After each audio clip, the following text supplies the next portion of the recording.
Jadi perintah pertama adalah yang diberikan oleh seorang ayah yang bernama Luqman ini terhadap anaknya adalah dirikan sholat. Dan kalau kita lihat pada diri kita kadang-kadang gini, sholat yang kita lakukan kadang-kadang gampang sekali terdistract, gampang sekali terganggu dengan hal yang lain ya. Konsentrasi kita bisa buyar, bahkan ketika takbiratul ihram baru Allahu Akbar, konsentrasinya udah buyar. Esensi dasar dari sholat itu adalah kita memiliki sebuah koneksi dengan Rob kita, dengan pencipta kita. Nah, seringkali kan ini yang hilang nih. Assalamualaikum warahmatullahi wabarakatuh. Alhamdulillah para sahabat Quran sekalian. Kita berjumpa kembali di program Quran Inspiration. Kita menggali Al-Quran, kita mempelajari Al-Quran, dan kita mengambil inspirasi untuk kehidupan kita. Nah, hari ini kita bersama satu orang sahabat Quran, yaitu Mas Dodi. Nanti akan menyampaikan pertanyaan, baik pertanyaan dari Mas Dodi atau melalui sosial media kita, akan disampaikan oleh Mas Dodi. Oke, kita langsung saja. Kira-kira pertanyaan yang kita akan diskusikan kira-kira apa? Saya mau bertanya, Pak. Ya, silakan. Ketika kita masih kecil itu kan kita diajarin untuk sholat, ngaji ya, berdoa.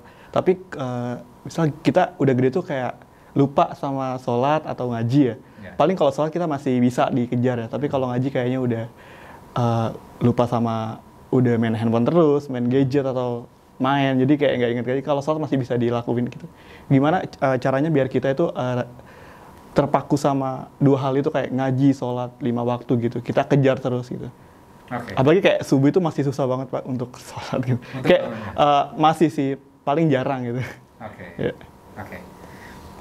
Oke, ini permasalahan yang menarik untuk kita diskusikan bersama-sama, bahwa sebagian kita sudah diajarkan oleh orang tua kita ketika kita masih kecil, kemudian kita belajar fikih ini, kemudian fikih itu, perbedaan dari 4 mazhab misalnya, kemudian bacaan sholat kita sudah hafal.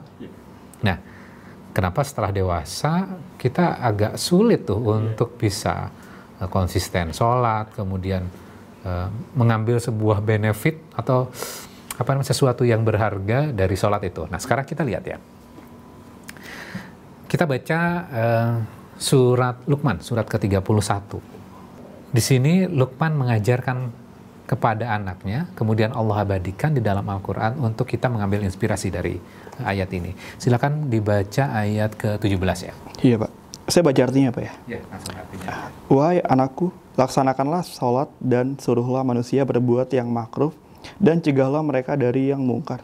Dan bersabarlah terhadap apa yang menimpamu. Sesungguhnya yang demikian itu termasuk perkara yang penting. Okay. Ya Bunayya, wahai anakku tersayang. Ini adalah perkataan dari Luqman kepada anaknya. Aqimis sholah, dirikan sholat. Di situ ada aqimis sholah, dirikan sholat. Artinya apa? Jadi bukan hanya perintahnya bukan ayo sholat, tapi tegakkan, dirikan sholat itu. Beda nggak? Kalau misalnya ayo sholat, kita bisa saja sholat, tapi kita bisa sholat cepat-cepat. Kayak terburu-buru gitu ya. Terburu-buru. Iya. Nah, aqimis sholah itu kita benar-benar mendirikan, dan bangunan kayak bangunan itu sebelum sebuah gedung berdiri, maka pondasinya juga harus kuat. Tiang-tiangnya juga harus kuat. Nah, aqimis sholah itu mendirikan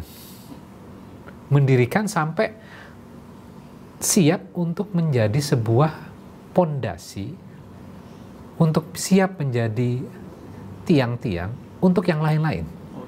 Jadi perintah pertama adalah yang diberikan oleh seorang ayah yang bernama Luqman ini terhadap anaknya adalah dirikan sholat.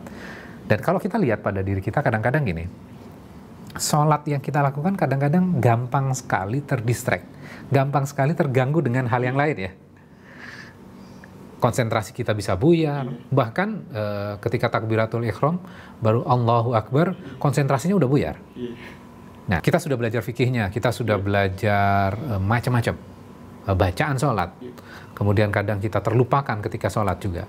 Nah, esensi dari aqimis sholah itu sebenarnya apa? Mendirikan, memaintain sholat kita. Esensinya apa?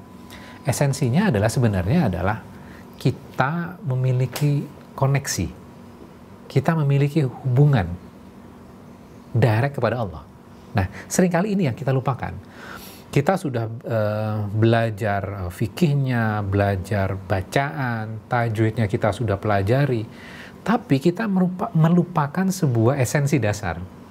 Esensi dasar dari sholat itu adalah kita memiliki sebuah koneksi dengan Rob kita, dengan pencipta kita. Nah, seringkali kan ini yang hilang nih. Sholatnya tetap dilakukan, bacaannya mungkin sempurna gitu ya, dan kita paham fikih dari sholat kita, tapi kita melupakan esensi bahwa sholat itu adalah kita membangun koneksi, kita memaintain koneksi kita ini dengan Rob kita. Nah, ini kadang-kadang yang hilang. Kadang-kadang kita juga sebagai orang tua mengajak sholat, tapi kita melupakan esensi bahwa sholat itu, nak, kamu harus memiliki koneksi dengan Robmu. Ya, jadi seakan-akan gini, sholat itu adalah rehearsal, latihan. Ketika hari kiamat kelak, hari pembalasan kelak, kita akan dihadapkan dengan Rob kita, dengan Allah kita, dan kita sudah tidak bisa mengucapkan pembelaan dengan lisan kita.